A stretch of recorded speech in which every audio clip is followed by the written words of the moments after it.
Welcome back. क्या पाकिस्तान तहरीक इंसाफ ने कायमा कमेटियों में वापसी पर गौर करना शुरू कर दिया है? मीडिया रिपोर्ट्स के मुताबिक पार्लिमानी पार्टी ने कायमा कमेटियों में वापसी के लिए एक करारदाद पार्लियामेंटेरियंस के सामने रखी और अक्सर पार्लियामेंटेरियंस ने करारदाद की हिमायत की। बानी चेयरमैन इमरान खान और दीगर सियासी कैदियों की रिहाई को मरकजी तरजीह करार दिया गया। करारदाद में बानी की सेहत, सिक्योरिटी और ज़ाती मॉलेज तक रसाई का मुतालबा भी पेश किया गया। अब गुज़िश्ता रोज़ अपोजिशन की पार्लिमानी पार्टी का इजलास पार्लियामेंट हाउस में 6 घंटे से ज़ायद तक जारी रहा। पार्लिमानी पार्टी ने महमूद खान नचकज़ई और अल्लामा नासिर अब्बास के हक़ में एक करारदाद मंजूर की। अपोजिशन की पार्लिमानी पार्टी ने मुज़ाकरात का इख्तियार महमूद खान नचकज़ई और अल्लामा नासिर अब्बास को दे दिया और कहा कि ये जो फैसला करेंगे पार्लिमानी पार्टी को कबूल होगा। पार्लिमानी पार्टी इजलास के बाद महमूद खान नचकज़ई का यह कहना था कि हमने फैसला किया है कि हम तहरीक चलाएंगे। चेयरमैन पीटीआई बैरिस्टर गौर का कहना था कि पार्लिमानी पार्टी ने मुश्तरका तौर पर कहा है कि हमें माइनस बानी मंजूर नहीं, हर उस कोशिश की भरपूर मज़म्मत की जाएगी जिसमें माइनस इमरान खान होगा। उनका यह भी कहना था कि मेरे नोटिस में लाया गया है कि शेर अफजल मरवत ने वज़ीर आला सुहेल आफरीदी को हटाने के लिए कॉन्स्टिट्यूशनल कोर्ट में पटिशन दायर की। ये एक साजिश की जा रही है जिसकी हम मज़म्मत करते हैं। वज़ीर आला कौन होता है, इसकी इजाज़त सिर्फ बानी चेयरमैन देते हैं। पाकिस्तान तहरीक इंसाफ से जुड़े ये मामलात और इस पर बात करने के लिए पार्टी के मरकज़ी सेक्रेटरी इत्तलात शेख फ़कास सकरम साहब इस वक्त जो है वो मेरे साथ मौजूद हैं। उन हवाले से मज़ीद बात करते हैं। शेख साहब, थैंक यू सो मच, बहुत शुक्रिया आपके वक्त के लिए। शेख साहब, सबसे पहले तो ये जो कायमा कमेटियों में वापसी के हवाले से बात हो रही है, क्या वाकई पार्टी कोई गौर कर रही है, कोई देख रही है सिचुएशन को कि वापस आना चाहिए या नहीं आना चाहिए? देखें, ये अब आपके पास आपने सारी करारदाद के हवाले से आपने सारी रूदात सुना दी है। बात ऐसे है कि डिस्कशन वहाँ जरूर हुई है। वो जो पार्लिमानी पार्टी के अंदर अली असगर खान साहब ने ये जो करारदाद और ये सारा एजेंडा सामने रखा और उसमें इसके ऊपर डिस्कशन हुई, उसमें एक ये पॉइंट भी था और उसमें लोगों की मुख्तलिफ आरा भी सामने आई। सब 100% किसी ने नहीं कहा कि हमें वापस जाना चाहिए और उन्होंने फिर एक कमेटी सी जो है तश्कील दी है कि हम इमरान खान साहब के पास दोबारा ये प्रपोजल भेजेंगे। तो ये मामला है पार्लिमानी पार्टी का उन कमेटियों के हवाले से। पार्टी की पोजीशन इसके ऊपर बड़ी वाज़ेह है और वो कोई मुख्तलिफ नहीं है पार्लिमानी पार्टी की पोजीशन से, और वो ये है कि nobody in this party, whether it's a political party or it's a parliamentary party, किसी के पास ये इख्तियार नहीं है कि इमरान खान साहब की दी हुई डायरेक्शन को ओवर रूल कर सके। So it was a very good step by the parliamentary party कि उन्होंने कहा तो इसका आप ये कह रहे हैं कि it is subjected to Khan साहब अप्रूवल, ये जो है वो वापस आने या ना आने का फैसला? बिल्कुल, खान का जो कहा हुआ डायरेक्शन है वो खान ही वापस ले सकता है ना। पीछे कौन बैठा है पार्लिमानी पार्टी के जितना ताकतवर जरा खान तो हो गया तो उन्हें कहना वापस हो जाओ तो वापस हो जाओ। पार्लिमानी पार्टी की अगर आय है लेकिन पार्टी ने भी तो अपनी इंटेंट शो करनी है। देखें, जो लोग हैं वो उनकी भी तो कोई इंटेंट होगी ना कि वो क्या समझते हैं। हाँ, मैं वही कह रहा हूँ कि जो उनकी ख्वाहिशें हैं वो खान साहब तक वो उन्होंने कमेटी बनाई, उसके थ्रू वो पहुंच जाएंगी। आगे खान साहब उस पर फैसला कर लेंगे कि उन्होंने इसको रिवर्स करना है या नहीं करना है, जब कभी मुलाकात होती। अच्छा, सिंपल, ठीक है। अच्छा, कल जो इजलास हुआ उसमें महमूद खान नचकज़ई, अल्लामा नासिर अब्बास के हक में करारदाद भी हुई, इख्तियार भी दे दिया मुज़ाकरात का।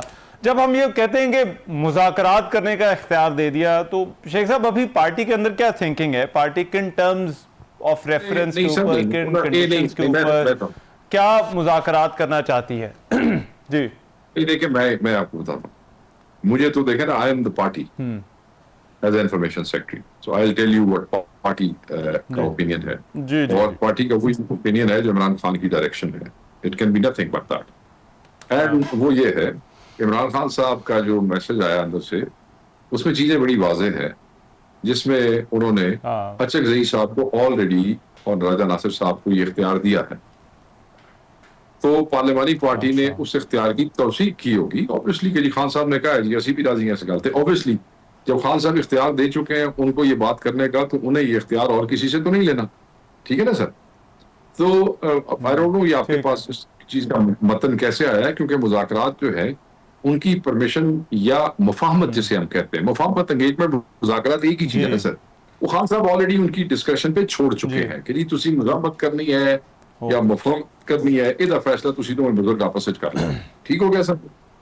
स्ट्रीट मूवमेंट का हक ठीक है। उसको लगाया नौजवान को, सुहेल अफरीदी को, वो वहां फैसला हो गया। तो मैं ये समझता हूं कि पीटीआई को तो उस ट्वीट के अंदर ये याद रखें आप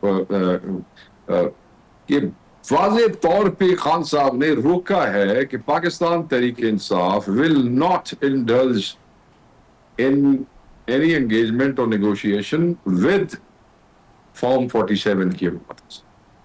जिस दिन अच्छा, जिस ट्वीट में उन्होंने इख्तियार दिया है अचकजई और राजा साहब को, जिस ट्वीट में उन्होंने ये कहा है कि सुहेल अफरीदी जो है वो स्ट्रीट मूवमेंट का इंचार्ज है, उसी ट्वीट में आपने अपनी पार्टी को, खान साहब ने ये हुक्म दिया है कि तुसी इन्हां 47 वालियां दे नाल एंगेज नहीं करना।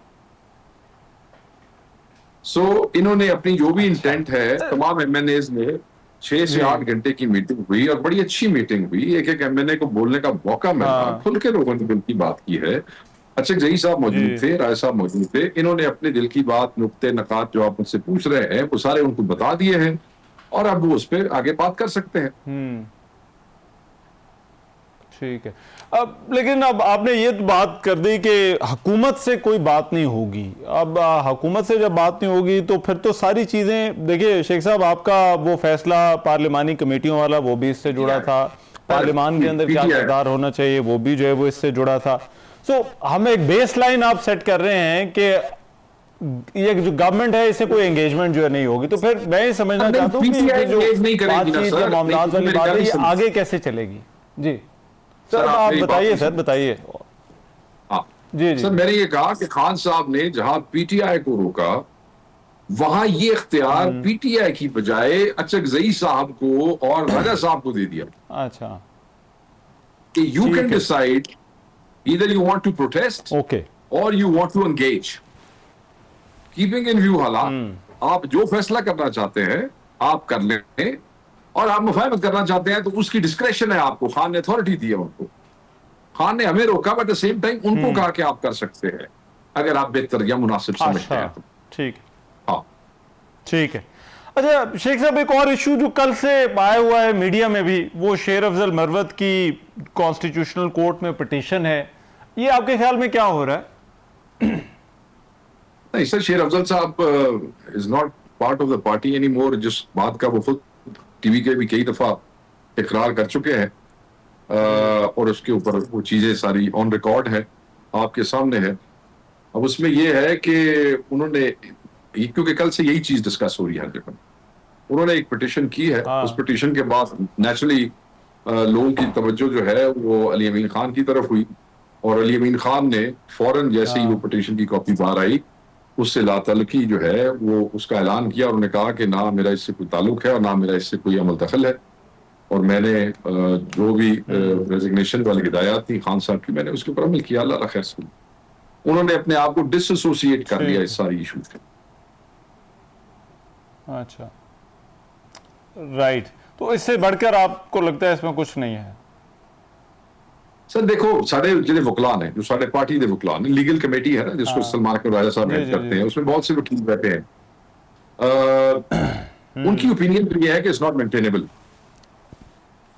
अच्छा, ठीक है। तो मगर अब आगे देखें अदालतें, आपको पता है अदालतों के 26वीं 27वीं तरमीम के बाद क्या मामला हैं और वो क्या है, इसके ऊपर हम इससे ज्यादा कमेंट इसलिए नहीं कर सकते क्योंकि party is not taking it seriously. Party के अगर किसी आदमी ने कोई एडवेंचर किया है तो वो जाने, उनका काम जाने, हम उसके ऊपर क्या बात करें। हमने तो ये देखना है कि हमारा एमपी है अली अमीन खान, फॉर्मर चीफ मिनिस्टर, वो क्या कर रहा है। वो ये कह रहा है कि मेरा इसमें कोई अमल दखल नहीं। राइट, बिल्कुल ठीक है। बहुत शुक्रिया शेख वकास अकरम साहब हमारे साथ मौजूद है। एक ब्रेक, वापस इस ब्रेक के बाद।